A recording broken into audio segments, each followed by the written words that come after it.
welcome to this latest edition of The Elephant in the Room, the conversations that we've been having over the past year. The focus on developments taking place across the continent, but this time focusing very much on Kenya. And I'm very happy to once again be joined by my friend Waikwa Wanyoike, all the way from London. Waikwa Wanyoike is the founding executive director of the Katiba Institute, which is the premier public interest litigation organization in Kenya. He's currently with the Open Society Foundations in London. Thank you, John, and it's really good to be back. We had a ruling by the High Court, a five-judge bench, the Constitutional Court, that essentially put the brakes on not only the referendum, but seemingly the entire Building Bridges initiative. Tell us, how do you break down the BBI judgment, just to ordinary folk? Just to, first of all, give a bit of context, there were a number of petitions that were filed challenging BBI. In fact, the five-judge bench that dealt with the petitions, I think they were dealing with 8 petitions, all consolidated. Yeah. And so those petitions raised many issues. The judge condensed those issues into 17 issues. Out of the 17 issues, I believe they returned 15 in favor of the petitioners, and only 2 issues did the petitioners lose. I think in terms of what are the main highlights, because the judgment is 321 pages. And so it's hard to go through it. It's also hard to discuss all the 17 issues. But the main highlight for me, and what will be the most enduring findings, relate to maybe 4 or 5 issues. The first one is on the issue of basic structure. The second one is on the issue of popular initiative. The third is on the question about whether when a bill to amend the Constitution, which contains numerous issues, when it's presented to a referendum, there should be only one question or multiplicity of questions. The fourth is whether there is sufficient legal framework to actually consider a popular initiative, especially to guide the various stages of a popular initiative. And I guess the final one deals with Uhuru Kenyatta, in the sense of the court's finding about his violation of Chapter 6, but also that he can be sued in his personal capacity during the pendency of his president. So those are for me, the enduring issues. Of course, there were other issues, including whether there should have been health commission. There are other issues relating to public participation and the different facets. But really, when you think about it, for me, those will be the enduring issues. Yes. And I can break them down one after another, but very briefly. Yes, please. So let's start with the basic structure, because in fact, the lead petition, which is the David D petition, was all about basic structure. Yes. And what the petitioners in David D petition, and there were 5 of them, had asked the court to determine is whether our constitution has a basic structure. What's a basic structure? It's what you would call the foundational basis of a constitution. What makes where the constitution sits, so that all these other things are built on it.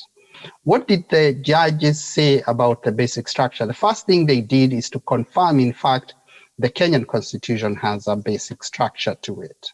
Yes. And the way they came to that finding is by looking at the type of powers that the Kenyan Constitution creates, especially when it comes to both the making of a constitution and the amendment of a constitution.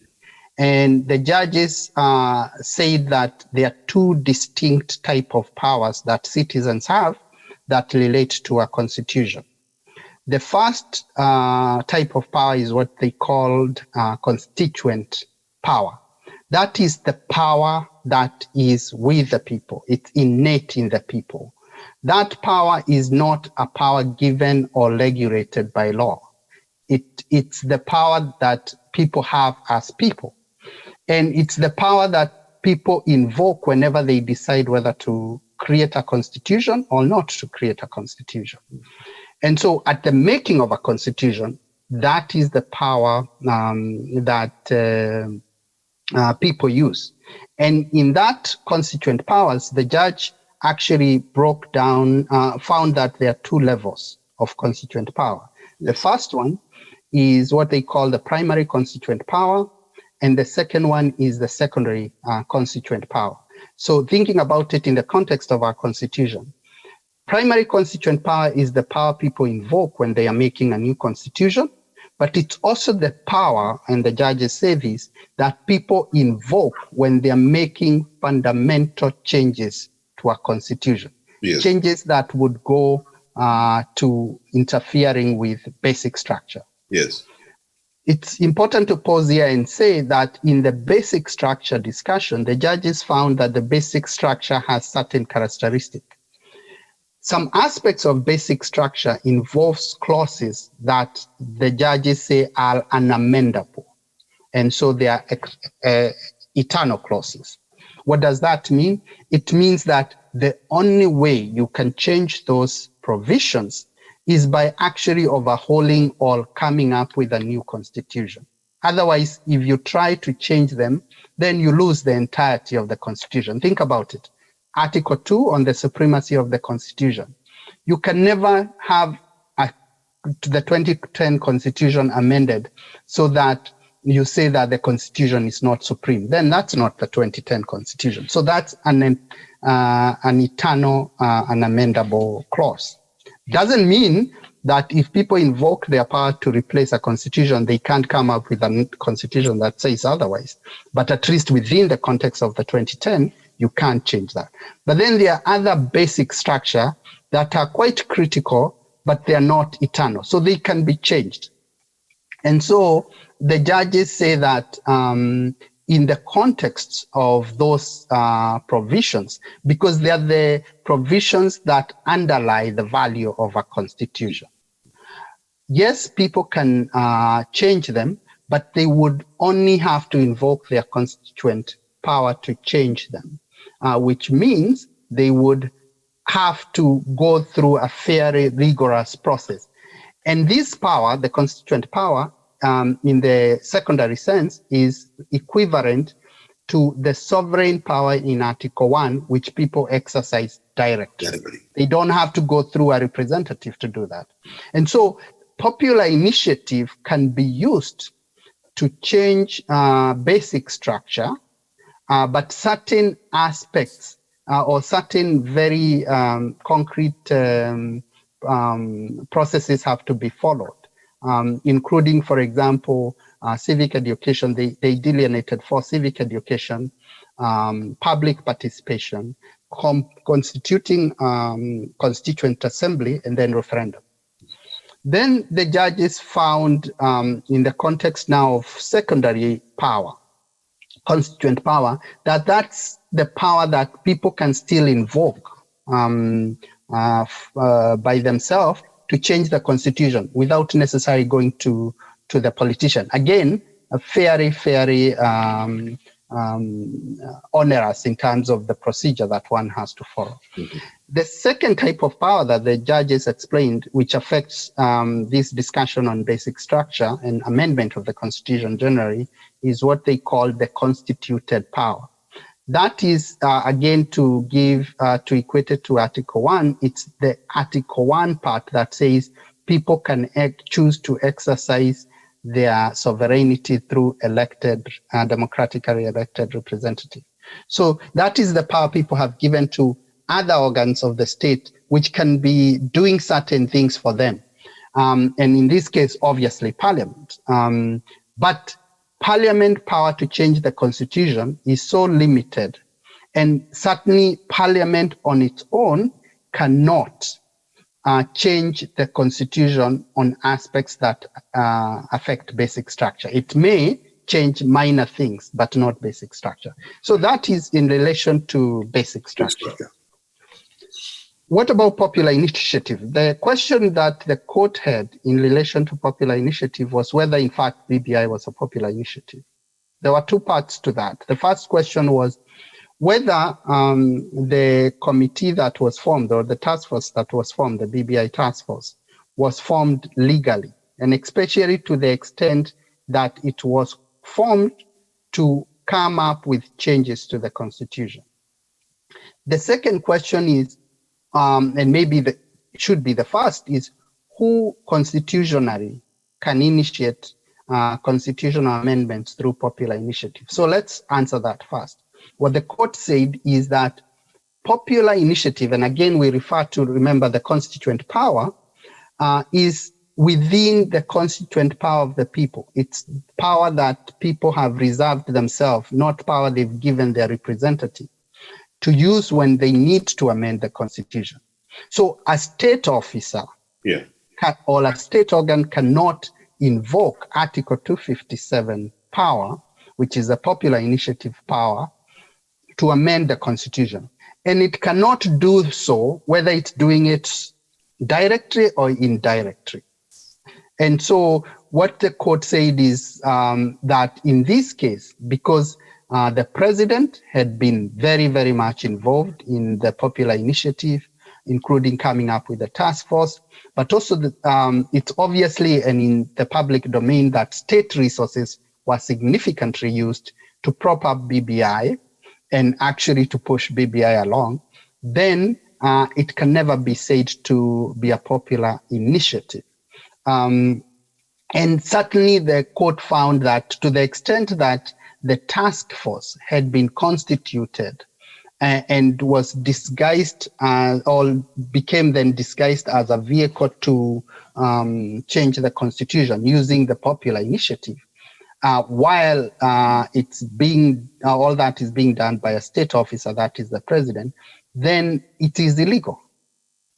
And so the court essentially found that this wasn't popular initiative because what the president had done is to usurp the citizens' power.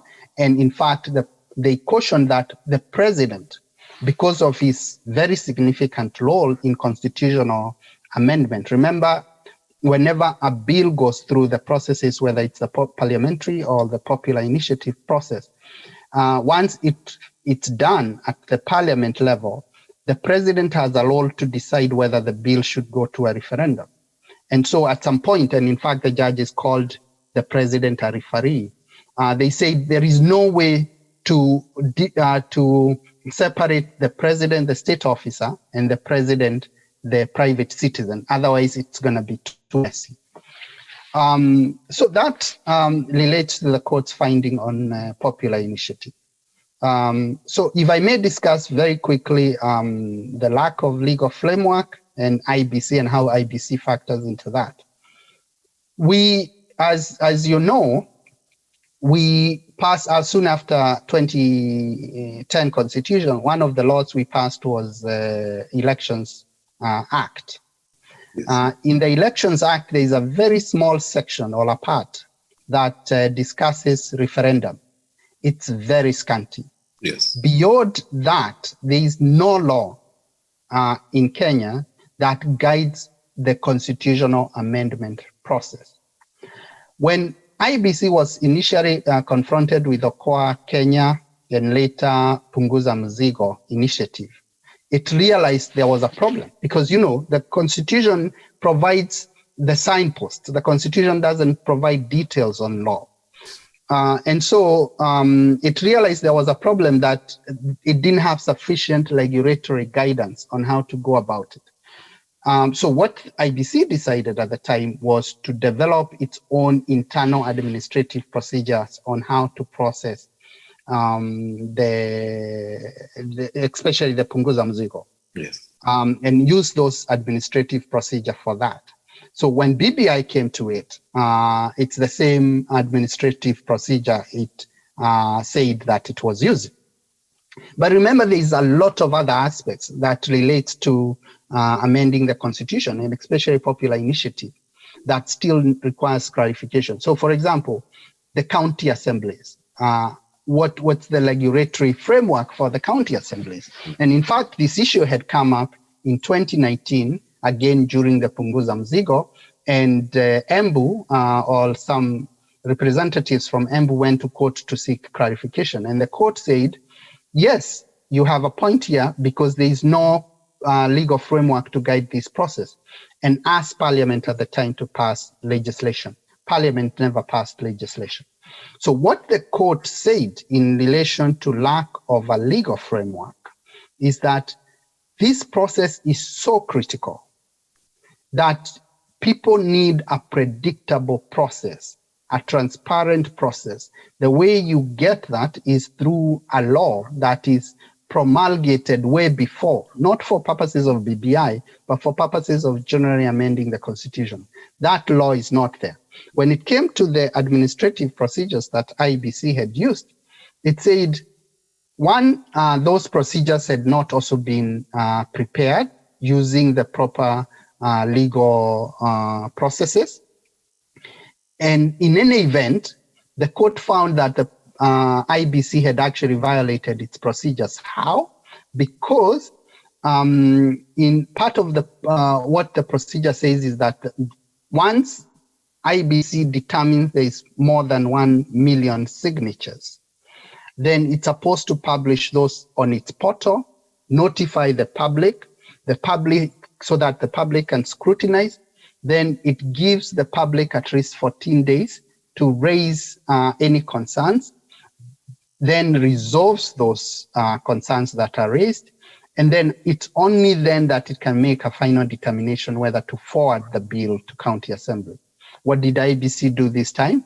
It published the bill, I think it was on a Thursday, and by a Monday, it was sending it to the county assemblies, obviously not following its own guideline. And again, the court said, you can't do that.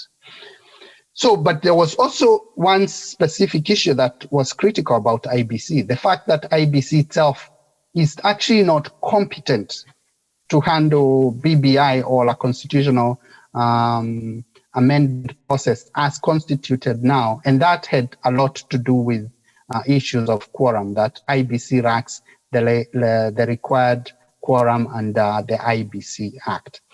The question about IEBC composition and its ability to discharge its constitutional mandate had actually come up in, I think it's 2018 or 2019, before Justice Okwani.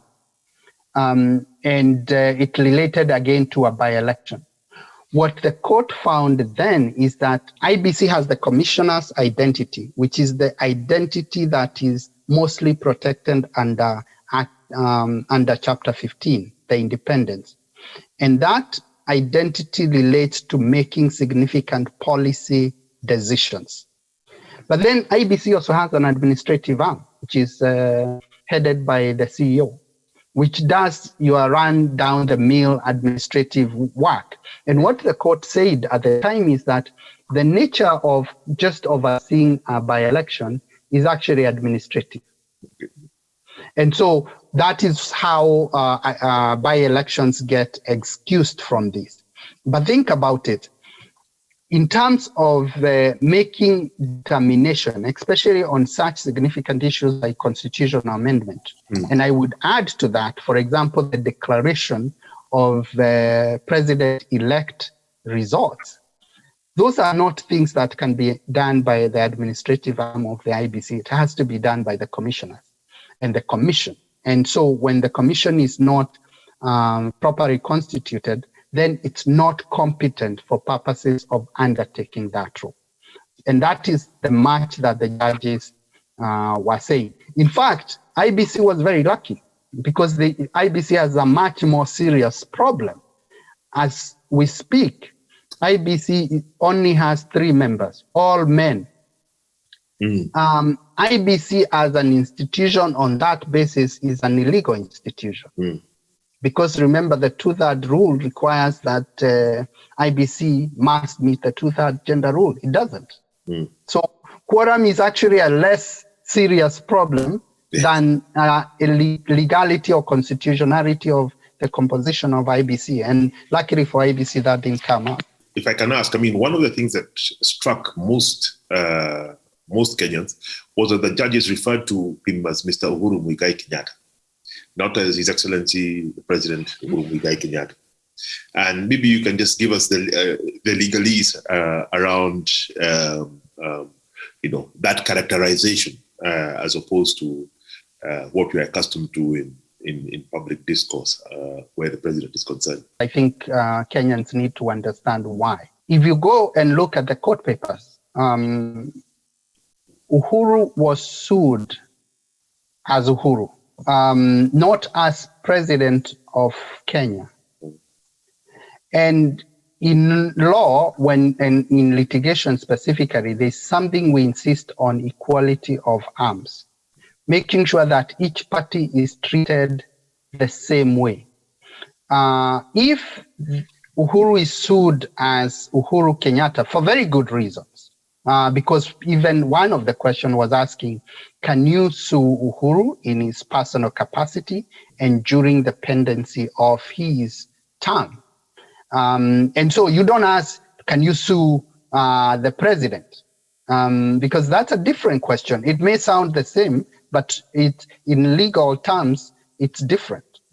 And so when the judges were looking at the papers and when they were dealing with the case, they were dealing with a respondent called Uhuru Kenyatta. They were not dealing with a respondent called president. And so they can't go and just because they know that Uhuru Kenyatta is the president, replace what the party has articulated with their own things. So all this talk that the judges were being disrespectful actually fails to appreciate that. And it's unfortunate that even some of the people who made these accusations were actually lawyers in the case, and they should know better.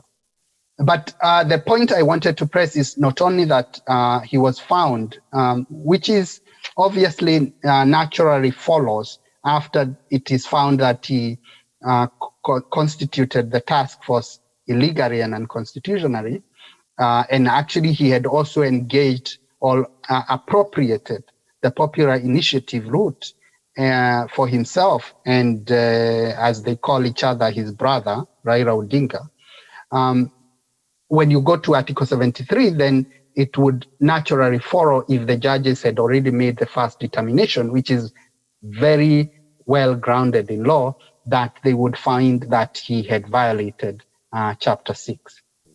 And obviously there was the question about being sued in his personally during the pendency of his term, which the judges again confirmed that can happen under the Constitution. Our political system is a pro box. A Toyota Pro Box. And that's just a reality in Kenya. And I just wanted to get your thoughts and reflections of what happens now. Because yes, there's going to be the developments on the legal front. But as we saw with the Supreme Court's ruling on the elections on the 1st of September 2017, there are also major political implications that follow. And I wanted to get your reflections on that. The Mercedes having been delivered by the courts, the pro box is there, and it's full of a lot of people with major vested interests.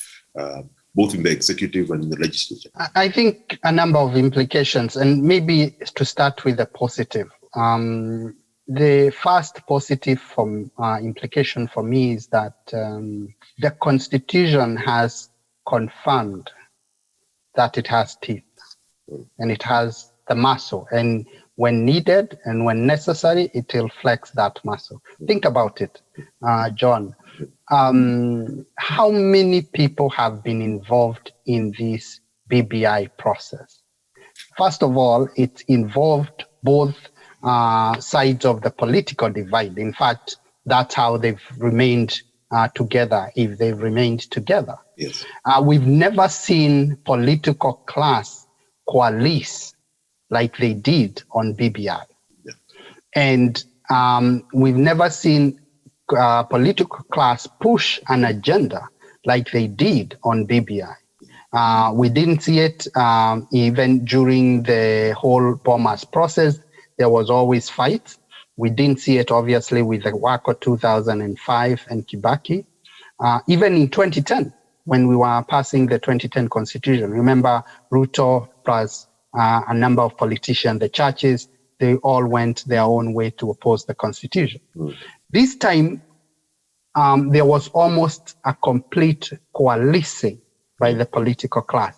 In fact, some people say Ruto is the only one who, of the big political actors, who was opposed to BBI. Ruto wasn't opposed to BBI. Ruto was playing lukewarm because he wanted to benefit either way. He never unequivocally said he was opposed to BBI.